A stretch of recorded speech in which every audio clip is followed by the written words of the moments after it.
Olá para você que nos ouve pela Rádio Defensoria, eu sou Adriana Carla e nós estamos aqui para mais uma edição do Entrevistas DPE. Como sempre, com muita informação, conhecimento para você que nos acompanha pela Rádio Web da Defensoria. Hoje, o assunto que eu trago, nós vamos falar sobre Operação Caminhos Seguros, é realizada com foco no combate ao abuso infantil. Tudo isso hoje aqui no Entrevistas DPE. Nosso convidado para estar trazendo e esclarecendo todas as informações é o Elan Wagner Oliveira, secretário adjunto da CESP. Seja muito bem-vindo ao Entrevistas DPE. Muito obrigado, Adriana. A gente fica honrado pelo convite e poder trazer um pouco mais de informações e números para a nossa população, né? Mostrar como a gente está trabalhando e tentando trazer um pouco mais de segurança e sensação de segurança para a população, né? Exatamente, o prazer é todo nosso em recebê-lo e quero desde já agradecer ter disponibilizado parte do seu tempo para vir aqui estar prestando esses esclarecimentos e a informação que é muito importante para a nossa população que nos acompanha. Elan, para começo de conversa, qual é o papel da Secretaria do Estado da Segurança Pública na coordenação e execução da Operação Caminhos Seguros em Roraima? Perfeito. A Operação Caminhos Seguros ela é uma operação de cunho nacional, né? É a vinda do Ministério da Justiça e o focal da operação é a Secretaria de Segurança exatamente para ter o planejamento junto às forças que participam, né? As delegacias, as especializadas, para a gente nortear as ações, né? Algumas ações elas já vêm pré-definidas no plano nacional, mas a gente sabe que o Brasil, por ser um país de tamanho continental, cada estado tem a sua peculiaridade. Então a gente transforma o nosso próprio plano exatamente para trazer a nossa realidade, e esse plano é gerado dentro da Secretaria de Segurança, que hoje é o órgão que rege a política de segurança pública estadual. Entendi. E quais são os principais objetivos da operação no contexto estadual? A temática é muito importante e, de certa forma, preocupante também, né? A gente traz no mês de maio essa operação, mas a ideia é que ela gere frutos e discussão exatamente para ser uma coisa continuada, né? Os números são preocupantes, né? A gente tem noção disso, a gente tenta trabalhar o máximo possível para dirimir esses números, só que realmente a gente trabalhar sozinho, eu digo a gente, segurança pública, a gente não chega no resultado que a gente almeja. A gente pode tentar trazer a coerção desses crimes, né, a parte ostensiva também do policiamento, mas se a gente não houver um amparo do judiciário ou de outros órgãos que possam contribuir conosco, a gente fica naquela sensação de enxugar gelo. O que acontece? O investimento de segurança pública hoje no Estado é muito alto. Porém, por exemplo, você traz o criminoso, o cometedor do crime, para frente do juiz. Se não houver uma punibilidade alta para ele e ele não permanecer preso, a possibilidade de haver uma reincidência é alta. Exatamente, a discussão era trazer outros órgãos a participarem dessa política, porque não adianta só ter a parte coercitiva, mas tem que ter o acolhimento da vítima, né? A gente tem que ter as tratativas de acolhimento, de acompanhamento, então gera uma rede de proteção àquela primeira infância, a criança e o adolescente, e a ideia da gente dentro dessa operação é a gente massificar, trazer resultado junto a inquéritos, relatar o máximo de inquérito possível, cumprimento de mandado de prisão, fiscalização de medidas protetivas. Isso é muito importante, porque a gente sabe que a partir do momento que a criança, adolescente, a própria família sai daquela oitiva, do ambiente de delegacia, ele se torna vulnerável novamente.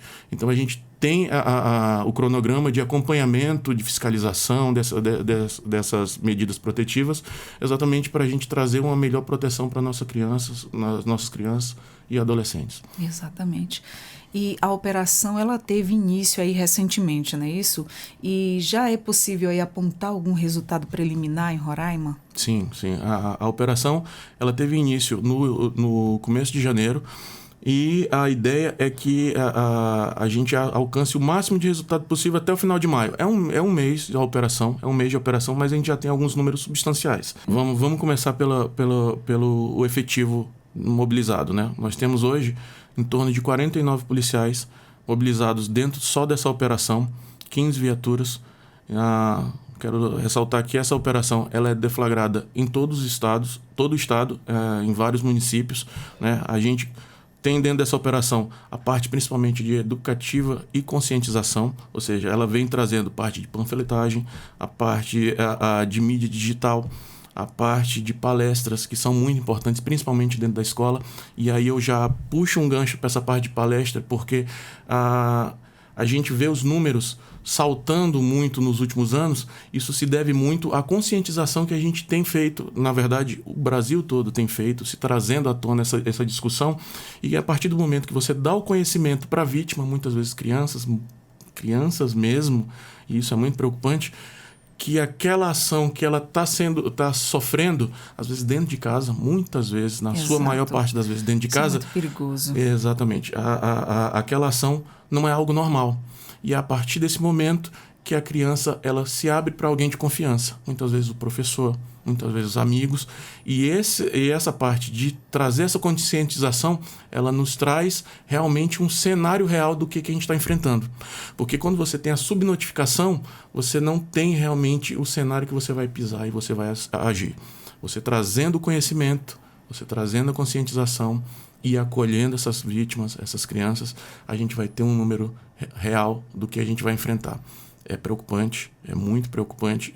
Quando a cartilha que foi lançada semana passada através da Polícia Militar, né, até agradeço ao Coronel Overlan, comandante da Polícia Militar, o Coronel Magno, que idealizou a cartilha, também é algo muito sensacional, traz alguns relatos que são reais. E quando você lê aquilo, você fica chocado. Imagina você ser um assistente social de uma escola e todo dia você receber aquilo. É muito preocupante. E aí, a partir desses relatos, a gente começa a tomar providências, né? Essa parte de conscientização, a parte de coerção mesmo. A Polícia Civil abrir inquérito, trazer o contraventor a ser ouvido, medidas cautelares, medidas protetivas. Aí, a partir dessa parte, a gente vem dessa parte de conscientização, de publicidade, a gente vem para a parte realmente operacional da coisa, que são as diligências, como eu falei, ações de fiscalização, né, onde a gente vem a fazer visitações, Polícia Militar, Polícia Civil, fazer visitações a vítimas, a pessoas com medidas protetivas a seu favor, né? Os mandados de busca e apreensão, que também foram expedidos. Só do início do mês até agora, sexta-feira, foram cumpridos 4 mandados de busca e apreensão. Mandados de prisão cumpridos, 13 mandados de prisão, isso até sexta-feira. Esse final de semana já houveram alguns casos de prisão, então esse número já é maior. E o número de vítimas atendidas. Só nesse mês, a gente está falando só da operação. 41 vítimas atendidas. Nossa, isso é muito preocupante. É um número muito alto. É um nome muito expressivo. É um número muito alto, realmente. Isso é muito preocupante. Quando a gente fica assim a par desses dados, isso assusta. Exatamente. Eu acho assim que deveria ter políticas públicas, palestras nas escolas. Outro dia nós recebemos aqui na nossa mesa de conversa, ela uma psicóloga falando sobre essas questões. Ela estava falando sobre a sexualidade na infância. Então, uma das coisas que ela abordou que eu achei de suma importância, que ela faz esse trabalho em algumas escolas. Mas será que todas as escolas estão recebendo esse tipo de atendimento que eu acho assim de muita importância? É trabalhar essa questão de forma preventiva para que isso não venha a ocorrer. Trabalhando de forma acessível na linguagem da criança para que aquilo não seja muito abrupto para ela.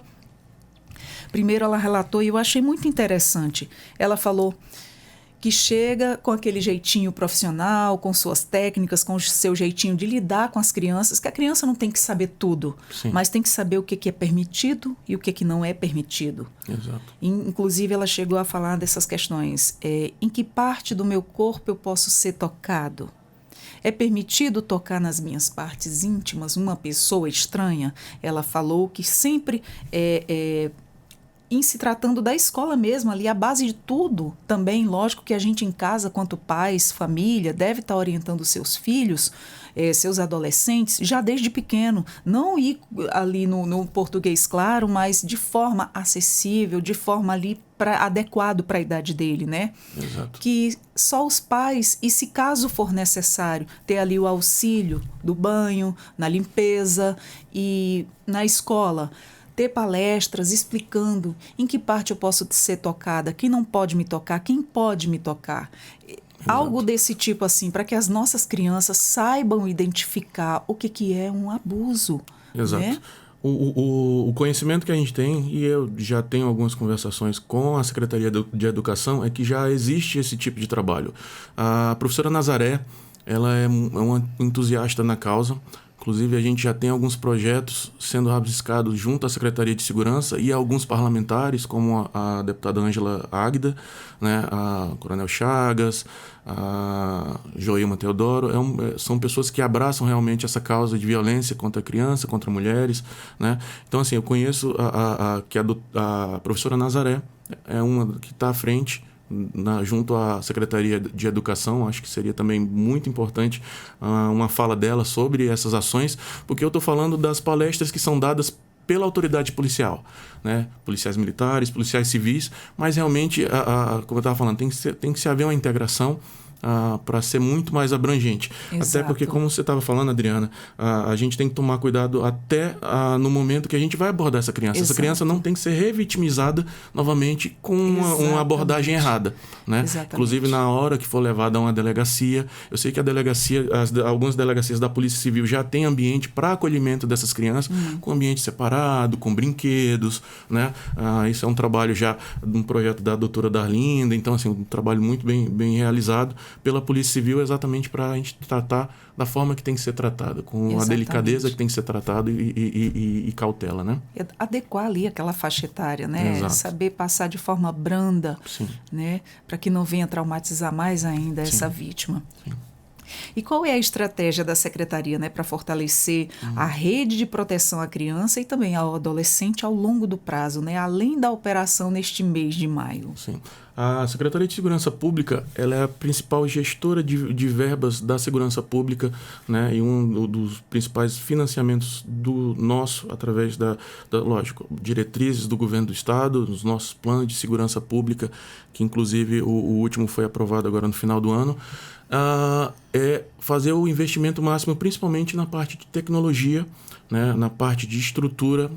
A maioria de delegacias, de destacamentos foram reformados ou estão sendo reformados. Os que ainda não foram irão. Né, a aquisição de viaturas, a aquisição de armamentos.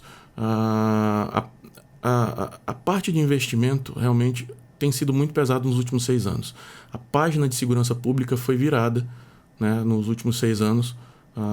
Acredito que tem se acompanhado isso, principalmente nos números que são apresentados. A gente fica muito preocupado em se falar dos números, porque muitas vezes a gente é prejudicado como o estado menos populoso, porque os cálculos são feitos em cima de 100 mil habitantes. Então, assim, Roraima tem uma população que não chega nem a 800 mil, uma população que basicamente é um bairro de um estado de São Paulo. Então, um número de um crime pontuado numa gama dessa e se calculado, a gente afeta bastante o índice nosso. Mas o que eu posso te garantir, Adriana? O investimento foi tão alto que os principais crimes, lógico, nos salta os olhos, é os crimes contra a vida, principalmente os de mortes violentas intencionais. Nos últimos 6 anos, a gente vem numa decrescente tão grande que o estado de Roraima é o que mais proveu a redução desses crimes. De 2018 para cá, a gente teve uma redução que chega a beirar 68% da redução. O único ano nesses 6 que não houve uma redução foi 2021. Até é caso de estudo, mas a gente... da pandemia também, né? Pandemia, e teve aquela situação de fecha e abre fronteira. Porque inevitavelmente a gente entra na situação do boom demográfico que a gente sofreu no estado com a imigração. E inevitavelmente, não só a segurança pública como outros eixos do estado, eles são afetados com essa imigração. Hoje mesmo eu estava recebendo dados só desse ano de imigração.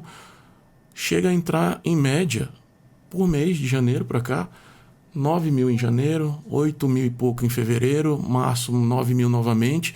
Aí a gente diz, mas estão saindo muito. Sai 1.000, ou seja, se está entrando 9 e está saindo 1.000, está ficando 8. Então, assim, a população só tende a aumentar. E com isso, outros problemas. A gente sabe que é uma população que ela já vem fragilizada, né? Fragilizada e flagelada do que elas enfrentam lá na Venezuela. Infelizmente, isso é absorvido na nossa sociedade, né?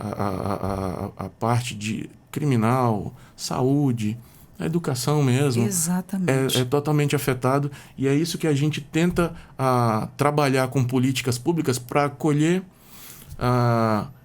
separar o joio do trigo, né? Porque a gente não pode culpar todo mundo, a gente sabe que vem muita gente boa, muita gente querendo emprego, Exato. Oportunidade, e então assim, a gente não pode generalizar.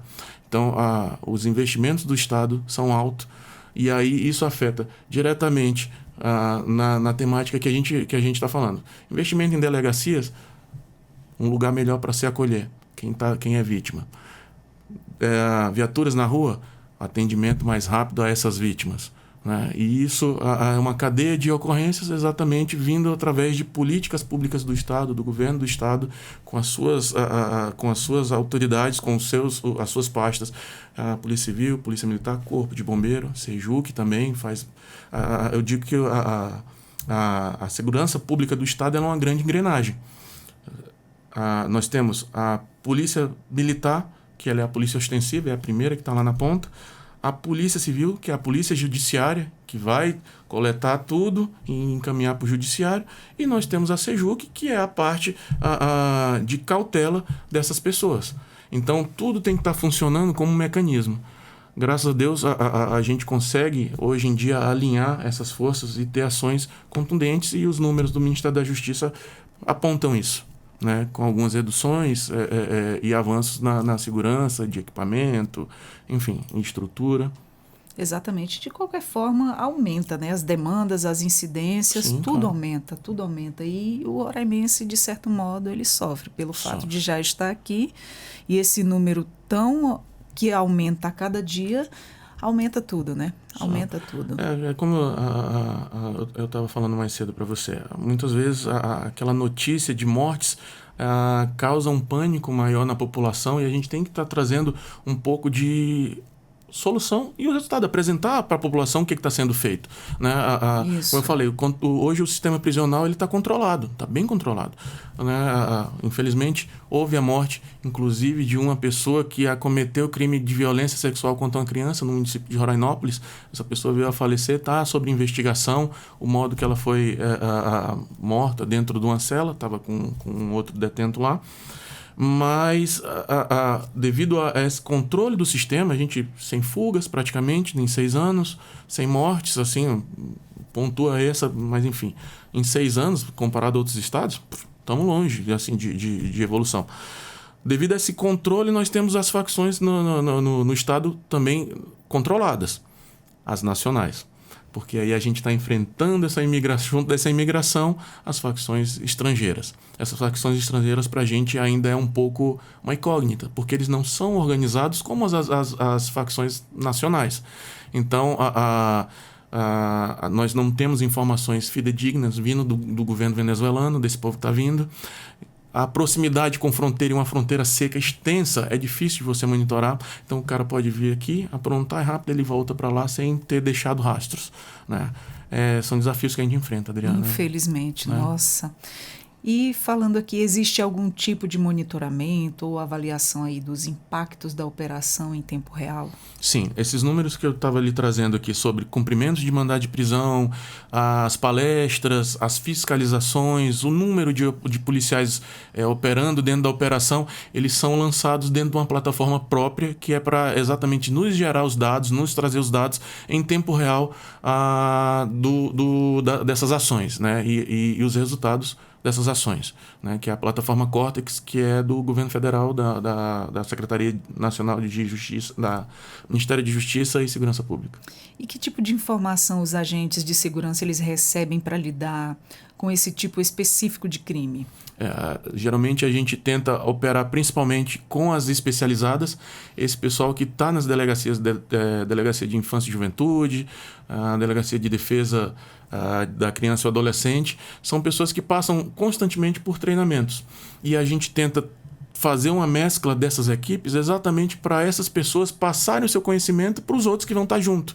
Então, são pessoas que já têm o preparo para essa abordagem, a Polícia Militar da mesma forma, né? Então a gente tenta fazer uma integração de forças, tanto das especializadas com as não especializadas, para se trazer um nivelamento de conhecimento das equipes, né? E aí, de certa forma, você levar o conhecimento nessas palestras de forma linear, entre todo mundo alinhado, e todo mundo ter o conhecimento correto para a gente ter o retorno para a nossa operação. Com certeza.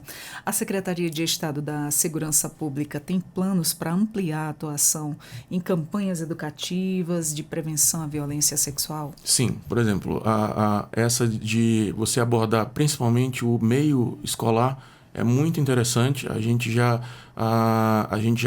trabalha se fazer a espécie de cartilha, como a da Polícia Militar foi apresentada na semana passada, só que fazer uma ampliação com cartilha, trazendo informações, ideias da Polícia Militar, Polícia Civil, Corpo de Bombeiro também, por que não? Dentro de cartilhas a serem distribuídas junto à escola. Né? Por exemplo, a Polícia Militar ela trouxe uma didática muito boa nessa cartilha dela. Ela colocou em formato de mangá, se eu não me engano, que são desenhos japoneses que hoje em dia estão em alta junto à juventude. Então ela lê aquilo, ela vê, ela se identifica. Né? Os contos, como eu lhe falei, os contos são um pouco chocantes, mas muito provavelmente alguém que vai ler aquilo vai se identificar e talvez se tome a coragem de se apresentar a alguém de confiança. Seu professor, seu tutor, uma autoridade policial, e aí, chegando ao nosso conhecimento, a gente toma as providências. A maioria das crianças tem essa confiança, né, no seu professor, na sua professora. Sim, muitas vezes. A maioria chegam relatando coisas que se passam em casa com os professores. Pronto, é porque realmente é uma modalidade de crime, Adriana, que é difícil de se combater. Porque muitas vezes é dentro das quatro paredes de casa. Exatamente. Junto à família. Você não vai ter um policial 24 horas em cada casa dentro da sociedade. Então, esses crimes intramuros são muito mais difíceis de se combater, exatamente porque a gente só vai conseguir ter uma atuação quando ele chegar ao nosso conhecimento. E de que forma que ele vai chegar? Se trazendo a confiança dessa vítima para se abrir com a gente. Exatamente. Eu me recordo, na época em que eu era criança, se não me falha a memória, na idade da 4ª série, na época, eu tinha uma amiga. E, infelizmente, eu presenciei, né, em saber uma situação. A gente era muito amiga. E ela confiava muito em mim, ela se sentia muito à vontade. E ela me relatou uma coisa que, nossa, eu te confesso que eu levei para a vida toda. E até hoje, assim, eu olho para ela assim com muita dó. Embora ela tenha superado, mas eu acho que ela carrega esse trauma para a vida, assim como eu carreguei no dia em que ela desabafou para mim. Era uma casa do pai e da mãe, 3 filhas mulheres, lindas as meninas. O próprio pai biológico abusava das 3 e abusava em si mais de uma, que era a filha mais bonita. E a mãe sabia. A mãe era ameaçada, mas as 3 filhas que se alguém falasse iam morrer. E eu senti a vontade de chegar na polícia, de falar para minha família, mas ela me pediu, não fala. Se você falar, nós vamos morrer. E eu fiquei calada. E eu me calei também. A inocência da idade, né? Sim, lógico, a inocência da idade, o medo que você tem. Adriana... E quantas crianças não passam por isso? Exatamente. E é isso que eu estou te falando. Como a temática vem sido debatida um pouco mais aberta, um pouco mais dentro da escola, esses números vêm aumentando. Nossa. Não é porque o crime está aumentando, é porque a notificação está aumentando. Crianças... pessoas, amigos estão tomando coragem de falar. Então, assim, se você ficou abalada e até hoje tem uma espécie de trauma do relato da sua amiga, imagina o que passa na cabeça de crianças como a sua amiga, que leva isso para o resto da vida. Infelizmente. Né? Então é por isso que eu estou te falando, não adianta só a segurança pública massificar, prender o cara. Você tem que ter uma continuidade, um acompanhamento, não só psicólogos, assistentes sociais, enfim. Tem que se criar uma rede de atendimento disso daí, né? Para realmente você ter solução. Você tem que ter a parte a policial, a parte jurídica para você dar a lição e servir de lição para outros. Então, né? E você tem que ter o acolhimento da vítima. Exato. Porque a gente tem noção, a gente tem conhecimento que isso são cicatrizes que a vítima leva para o resto da vida. É um trauma, né? Exatamente. Infelizmente.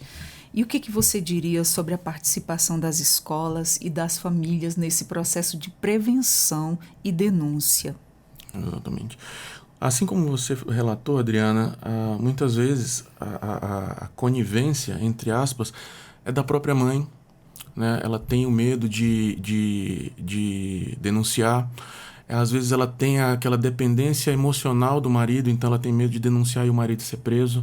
E aí, quem vai prover a minha residência? Né? E aí, de certa forma, isso prejudica demais a vida familiar, o seio familiar, prejudica demais. São inúmeros os fatores, né? Muito, muito, muito. Mas essa atuação de escola, a gente falou muito de escola porque realmente é o ambiente onde você tem mais criança. A aglomeração de crianças, exatamente. Né? Então, a gente leva a panfletagem para a rua, mas as ações mais contundentes a gente entende que é na escola. É o ambiente onde... É um acesso maior, Exato. A gente treina não só as crianças, como a gente treina também os funcionários, professores a receberem essa notícia, né? E de que forma ela vai nos apresentar a segurança pública para agir. Isso tomar... é muito importante. Exato. Muito importante mesmo.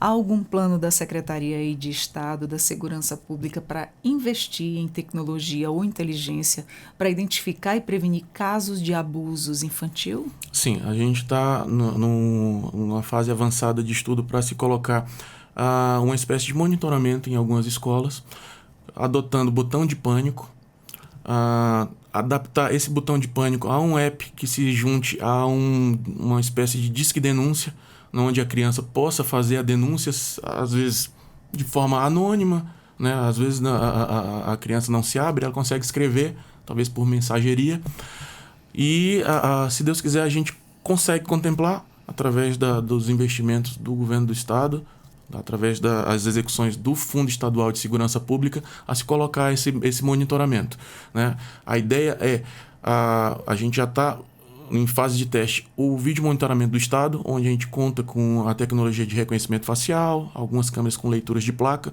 e a ideia é a gente colocar dentro do monitoramento facial foragidos, pessoas que talvez estejam com alguma medida cautelar e ela não possa estar passando, por exemplo, na frente da escola onde está a vítima. Então, a partir do momento que a gente bota esse vídeo de monitoramento numa escola, a gente pode gerar o alerta se uma pessoa dessa passar próximo ao local, através da inteligência artificial. Se gerando esse alerta, o alerta aciona o nosso centro integrado de comando e controle, onde é despachada uma viatura, onde vai haver abordagem, enfim, vai fazer o policiamento no entorno do local onde foi gerado o alerta. E isso aí são políticas que a gente já está em rascunho e muito breve a gente já vai ter isso implementado no nosso vídeo monitoramento, que já está funcionando, entre aspas, em fase de teste, mas já funcionando, já dando alguns resultados já no estado todo. Muito importante todas essas informações, todas essas parcerias aí em prol, né, da segurança Sim. das nossas crianças, dos nossos adolescentes. E algo mais a nos acrescentar, algo que eu não te perguntei, mas que você gostaria de falar também, de estar passando para quem nos acompanha? Bem, Adriana, eu queria agradecer novamente, como eu falei, é muito importante a gente estar trazendo informações ao público, né, através de órgãos de imprensa, através de órgãos de comunicação. Agradeço demais, espero que tenha contribuído. Pode contar conosco, a Secretaria de Segurança. Certeza. Coronel Carla está lá à frente fazendo um brilhante papel, trouxe para a gente aquela atenção e a delicadeza da mulher para algumas ações da segurança pública, ações para criança, ações para a violência contra a mulher. Então a gente atua muito nessa área também, tentando guarnecer as instituições de segurança para a gente trazer um melhor resultado, trazer uma segurança melhor para a nossa população. Então, estamos abertos. sempre que possível e for necessário, pode nos acionar, a gente vai estar pronto para vir aqui trazer mais informações para vocês. Muito obrigada, a gente fica muito grata. Quero agradecer e dizer que o Entrevistas DPE está sempre de portas abertas. A gente está aqui para transmitir a informação para quem nos acompanha, fazendo o bem através da informação. É isso mesmo. Muito obrigado, Muito obrigada, volte sempre. Bom, pessoal, nós conversamos com Elan Wagner Oliveira, secretário adjunto da CESP. Nós falamos sobre a Operação Caminhos Seguros, realizada com foco no combate ao abuso infantil. Tudo isso aqui no Entrevistas DPE. Compartilhe todas essas informações, porque ficar informado faz bem. E você também pode acessar os nossos conteúdos da Rádio Web da Defensoria no YouTube, Deezer e Spotify. Eu sou a Adriana Carla com mais um Entrevistas DPE.